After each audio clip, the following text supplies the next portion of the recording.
When I, Will Lawson, met Linda Peters, I knew she had a passion bridge. She's apparently been playing since 8th grade, mostly with her longtime partner Garrett Hinham, and had achieved Master of Sport status by the time she was 19. She was a bronze medalist in the sport by the time she was 22, and at the age of 24 when I met her, she was a silver medalist. Shortly after I met her, she proudly stated that two of her main goals in life were to become a Grand Master of Bridge, to reach the highest level attainable, and, more importantly, to win the World Mixed Doubles Championship. When I was first introduced to Garrett, I was very suspicious. He's a nice guy, my age, a year older than Linda, outgoing, and he and Linda seemed to have a real relationship, even though they didn't. However, I was relieved when I later met his wife, Cecilia. Cecilia is cute, short, bubbly, and has a very nice, toned body, including a spectacular ass for a woman who weighs approximately 50 kilos.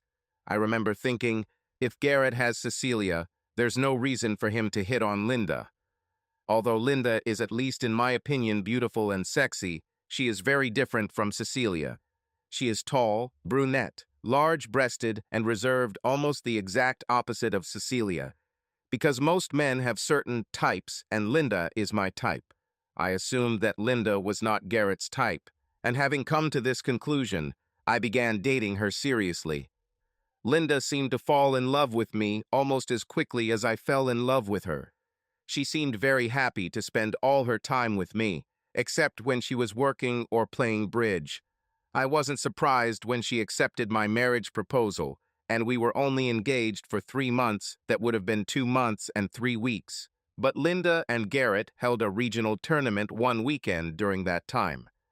Married life was good, although Linda and I had quite a lot in common, including our musical tastes, our politics, and our penchant for practicing together. I thought it would be nice if I could share her love of bridge.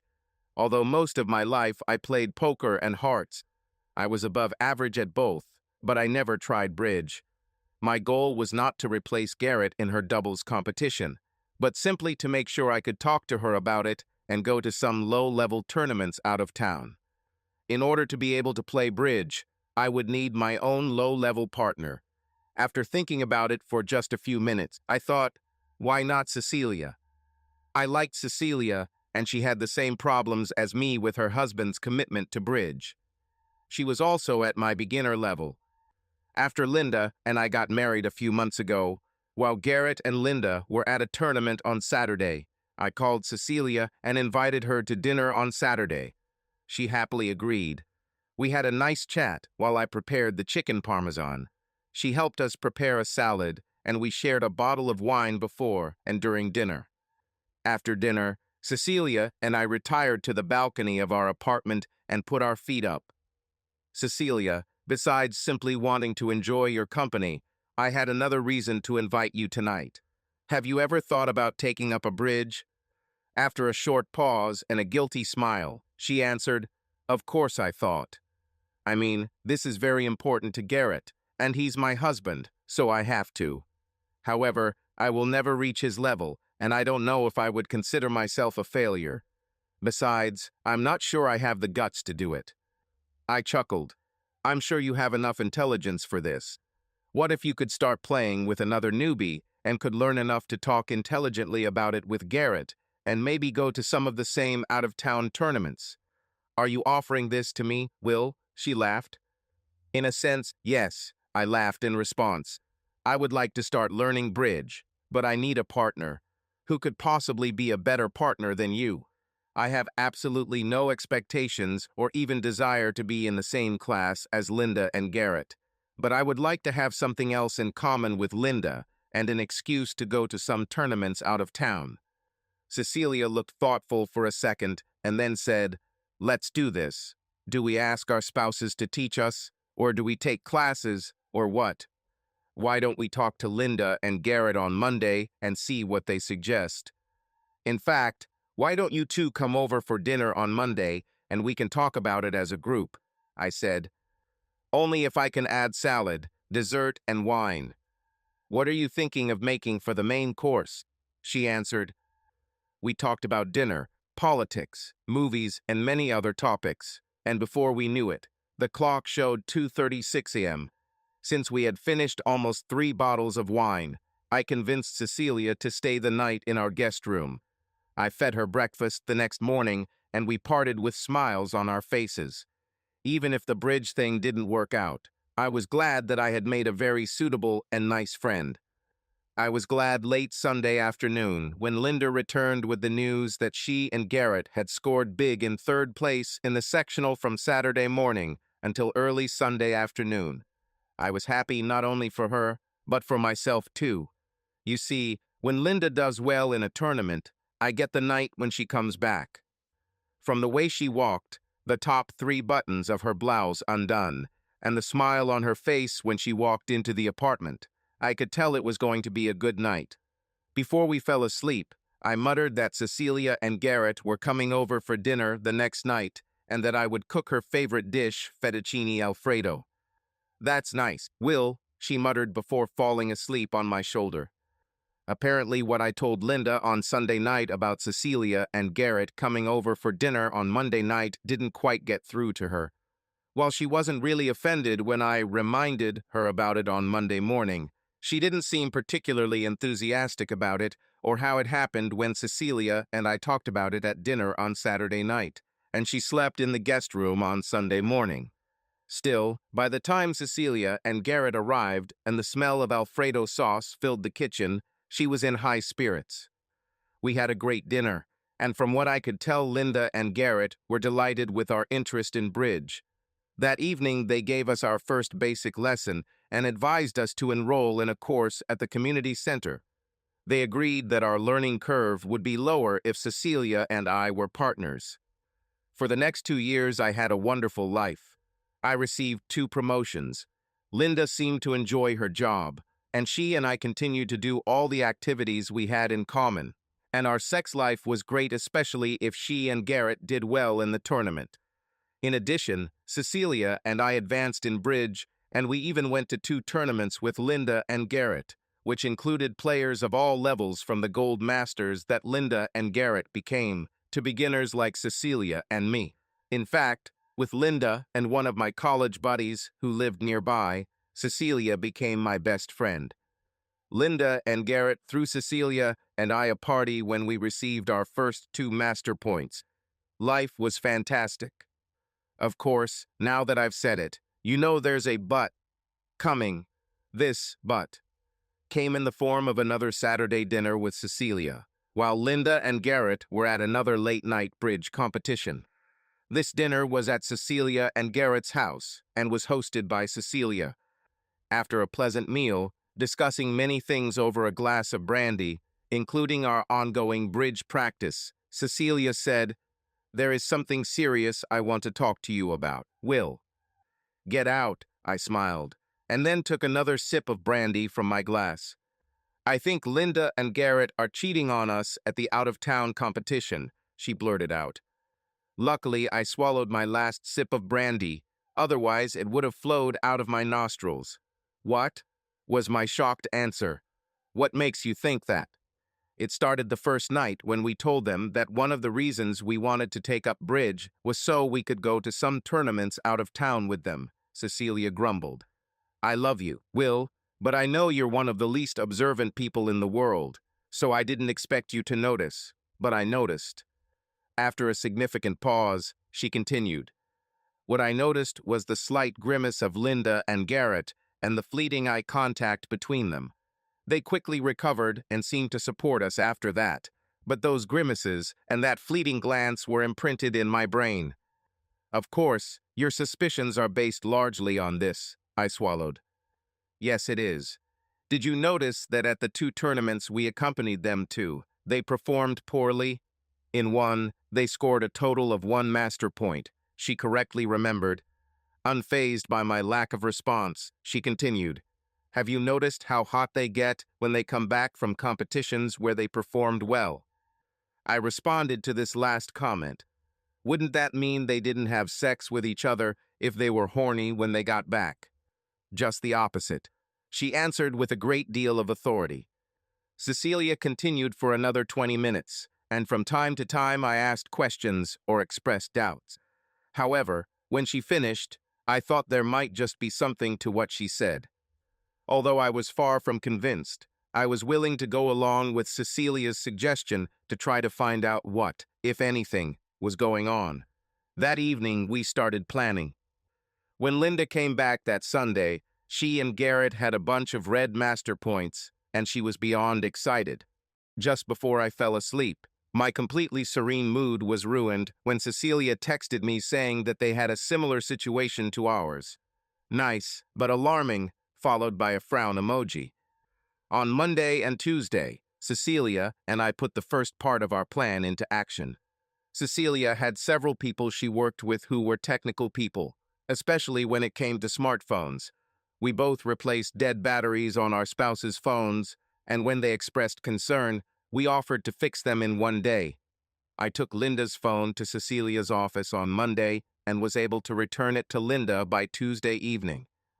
By giving out phones to Cecilia's techie friends, we did two things. First, they installed locator apps on them so we could determine supposedly to within 7 meters where they were. So, if Linda and Garrett's phones were within 25 feet of each other at midnight while traveling to an out-of-town competition, we'd know they were sharing a bed. The second thing handing over the phones to Cecilia's technicians did was allow us to view any incriminating emails, text messages, or photos. They provided this information to Cecilia, and she made a copy for me. I didn't want to find out that Linda and Garrett were cheating on us. For obvious reasons, I didn't intend to share it with my wife. I loved her and didn't want a divorce. However, it seemed like Cecilia almost wanted to find out that they were cheating on us, just to prove that she was right. Maybe not, but that's exactly what it looked like. Regardless of what any of us wanted to find, we made a promise to try to find out everything we could and to be rational about what we would do about it. The recovered emails, text messages, and photographs did not reveal anything incriminating. While, as you might expect, many emails and text messages were deleted, there was nothing even remotely indicative of cheating. All interactions between Linda and Garrett were friendly, but not flirtatious, and there were certainly no displays of affection. In fact, I had to conclude that Cecilia and I interacted with each other with a higher level of affection than Linda and Garrett. There were also no expressions of dissatisfaction with Cecilia and me, and the only risque photos Garrett had on his phone were of Cecilia, and the only ones Linda had were of me. Additionally, Cecilia and I recalled our past observations of Garrett and Linda when they were together. There was never, and I mean never, any courtship. In fact, Cecilia and I were 10 times more affectionate with each other than Garrett and Linda. The next time Linda and Garrett were away competing, Cecilia and I got together on Friday and Saturday nights. Although, as expected, their phones actually overlapped each other during the competition, as they sat less than 5 feet apart and the app wasn't sensitive enough to detect that distance, or sat next to each other at lunch or dinner. At night, their phones were at a great distance from each other, definitely more than the 7 meters that the locator app was designed for. When Cecilia and I spoke to them on the phone late at night both times, there was nothing suspicious either. In fact, I even stayed in Cecilia's guest room both nights so we could compare notes in the middle of the night. The next part of the plan was to go with them to competitions out of town. We did this twice, and both times they seemed to play poorly because they scored few master points and were in a bad mood afterwards. Then we tried making surprise appearances at tournaments outside the city. For one competition where they were supposed to stay overnight on Saturday, I arrived around 9 o'clock in the evening. I thought I had won when I got the key from the front desk with my ID and opened room 428, Linda's room. Garrett was there looking at some bridge stats. After a brief, irritable exchange, Garrett convinced me that Linda and he were in the wrong room and that she was in 601. I hurried there to find Linda also looking at bridge statistics. She was clearly surprised, but seemed happy to see me, and we had good sex that night. The next morning I left before breakfast so as not to disturb her concentration. Linda and Garrett did well in that competition, and I got what I usually get in these situations when she came back on Sunday night. Cecilia did almost exactly the same thing I did during a 2-day tournament about a month later. She also found them in different rooms on Friday night, but also stayed overnight on Saturday and simply went shopping and sightseeing in the city where the tournament was being held. Linda and Garrett did not do very well in this competition and were unhappy upon their return. Over the next 2 years, we tried a lot of other things. We were never able to come to anything definitive, although Cecilia continued to be very suspicious, and I have to admit that some things didn't really work out the way they should. However, Linda was a loving and excellent wife, and the sex was between very good and great, except on those occasions mainly when Cecilia or I went to a tournament out of town with Linda and Garrett when it didn't work out. Then for a day or two everything went wrong, but quickly returned to normal. The World Mixed Doubles Championships were approaching in Geneva, Switzerland, when things started to go wrong. The event including time to overcome jet lag, the registration reception, and then the game itself lasted approximately 8 days. Leading up to the event, Garrett and Linda did everything they could to dissuade Cecilia and I from attending without explicitly telling us that we were not invited. Given their pitiful performances in the competition Cecilia and I competed in, was it just bad luck or something else? Cecilia and I decided to put our suspicions aside for a while so that they would have the best chance of success, since winning this tournament had been their long-time dream. Maybe their most important dream of their entire life. Linda even talked about having children if they won. Their plane couldn't have been further away than over the Atlantic on the Saturday morning. They took off when Cecilia called me in desperation. "Will, I just found out something in the last hour." I spoke with John Tipton, the male half of the couple who compete in most of the competitions Garrett and Linda go to. He appears to have no malicious intent, although Linda and Garrett defeat him and his partner Judy Smith most of the time. He told me something very interesting. "What?" was my reasonable answer. He said, and it just came up in casual conversation. I didn't tell him anything about my suspicions that at every break Linda and Garrett go somewhere, and when they return, their clothes often change, and their playing improves significantly. "How long do the breaks last?" I asked. "Are they different from beginners' matches?" "Yes, they are different. 20-minute morning and afternoon breaks and 90 minutes for lunch and dinner, after which play resumes. In addition, no one ever has lunch or dinner with them or sees them at lunch or dinner. If you or I aren't there," she snorted. I wasn't sure if they could do it during 20-minute breaks, although I knew Linda well enough to know that it was possible if she was motivated enough. However, they could certainly do it during breaks for lunch and dinner. Neither of them were big eaters, and they could be full in 10 minutes. I must have been speechless for a long time because Cecilia asked, "Are you still here, Will?" Earth to Will. "Yes, I'm still here," I muttered. "Is any continuation possible?" "John says Judy might know something. She is apparently not at home right now, but should be back this afternoon." "I'll talk to her then," Cecilia replied. "Let me know," I muttered and ended the call. I couldn't really concentrate after Cecilia's call, so I mindlessly cleaned up the garage for a bit and then took a shower and just tried to watch the baseball game on TV until Cecilia called back. I was only about 15 minutes out of the shower when Cecilia burst through my front door.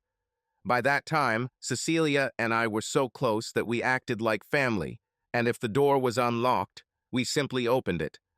Cecilia's expression was difficult to read. It was definitely decisive. Other than that, I couldn't tell if it was angry, brooding, or what. Usually I could read her thoughts, but not this time. I stood up to greet her. She more or less disappeared into my arms. After about a minute, I took her hands, moved her away from me, looked into her eyes and asked, "What did Judy say?" A single tear appeared in Cecilia's left eye, and then she spoke in a low voice. "The only reason I'm not more upset is because for the last few years I've had this terrible feeling that they were cheating. Twice Judy saw them leave one of their rooms during their lunch break. They didn't see her, and she didn't want to characterize their appearance. The only good thing was that she never told anyone, including John. She's not a gossip.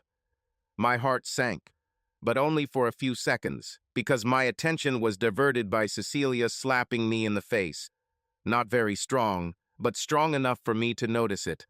As I looked at her with a puzzled expression, she calmly said, "We have a few decisions to make during the next 8 days while they're gone. However, right now the only decision you need to make is to make love to me. I'm not going to burst into tears or question my femininity and attractiveness. I'm not just going to wring my hands. We really like each other, and let's see how much we like physical relationships." I really can't explain my mood in the half hour or so that followed the statement, "We really like each other." I do know that I was shocked by her actions and impressed by her body.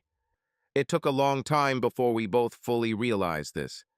Since Garrett and Linda were due back the following Monday, Cecilia's plan involved the two of us being out as much as we could until Sunday at 6 a.m., then taking Sunday and Monday off to prepare for their return on Monday in the evening. I didn't make any complaints. In fact, Cecilia probably thought that I was completely subservient to her, because everything she suggested during our spouse's stay at the World Cup, we did. It wasn't really that I was a submissive, it was just that Cecilia was so funny and had so many good ideas that I probably couldn't have come up with anything better. During this time, each of us talked to our spouse once a day before their first card session of the day. We were pleasant and didn't talk about anything, nor about their infidelities over the years, not about our ongoing holiday. They were both in high spirits because they were really doing well. In fact, when we spoke to them on Saturday, the final day of the competition, they were in first place, and their excitement was palpable. Before our spouses were due to return home, and before our telephone conversation with them that day, Cecilia and I sat in my living room at some distance from each other, so as not to start pestering each other and have a serious argument. "Okay, Guy, how are you going to deal with Linda and Garrett's infidelity when they get home?" she asked. "I'm actually not sure. Honestly, I love Linda, and it's hard for me to think about a future without her. But for the same reason, I don't want to be a weakling or a scapegoat either," I answered after much thought. "Besides, I'm confused that sleeping with you is included in this concept. You are probably quite behind me in your thinking, since I was almost sure of their betrayal for 2 years, although we received confirmation only 8 days ago. Let me tell you what I intend to do, although it is still largely up to you, since you can completely ruin my plans," she said. "Let's listen to this," I smiled. At that moment, our mobile phones rang almost simultaneously. I went outside to answer Linda's call, while Cecilia answered Garrett's call in the living room. Linda was delighted. They won. They won the damn World Mixed Doubles Championship. She was so overjoyed that it seemed like she could fly to the moon at any moment. I received a summary of the entire competition, including a description of the winning hand and the accolades she and Garrett received. Then she told me how much she loved and missed me and promised me the night she would return. I promised that Cecilia and I would be waiting for them at the airport on Monday afternoon, and our banners wouldn't be too embarrassing. When I returned to the house, Cecilia was finishing up her conversation with Garrett. Of course, he was just as excited as Linda. As soon as Cecilia pressed the red button on her phone, she jumped into my arms and kissed me. "What was it for?" I giggled as she jumped back down and sat on the couch. "It's an expression of joy because what just happened makes everything easier. That's why, Will." "How so?" "Immediately before the call, I began to tell you what I planned to do, and now, assuming your cooperation, I can carry it out. After the excitement of their victory has died down, including after the victory party we throw for them, we tell them they have 2 more years to play bridge. And then we have babies, and it's time for the bridge game has expired. After that, it's just local bridge games, mostly friendly ones that fit into our kids' schedules." "What about the next 2 years?" I asked.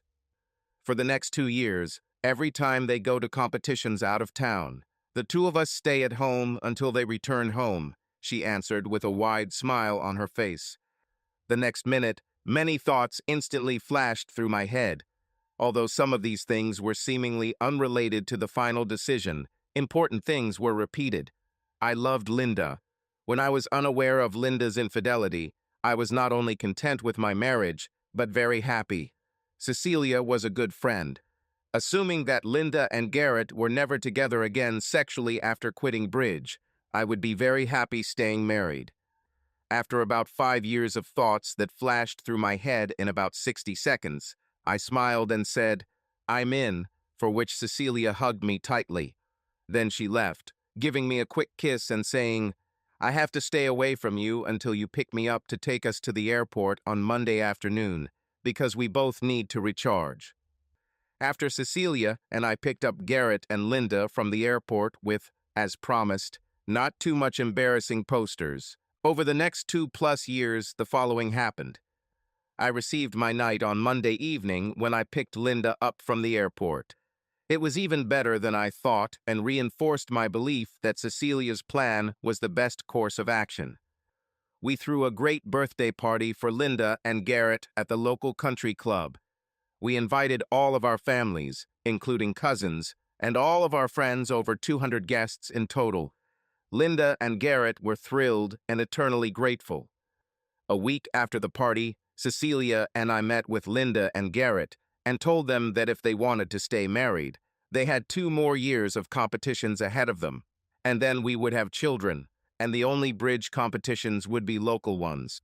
Surprisingly, they put up no resistance, declaring that they had fulfilled their lifelong dream in bridge, that they definitely wanted to live in marriage with us, and that as soon as the children were born, the tournaments would be canceled. Over the next 2 years, they attended an average of 1 country tournament per month. While they were gone, Cecilia and I were together all the time, and we were comfortable with each other. We were so satisfied that we didn't even think about what Linda and Garrett might be doing.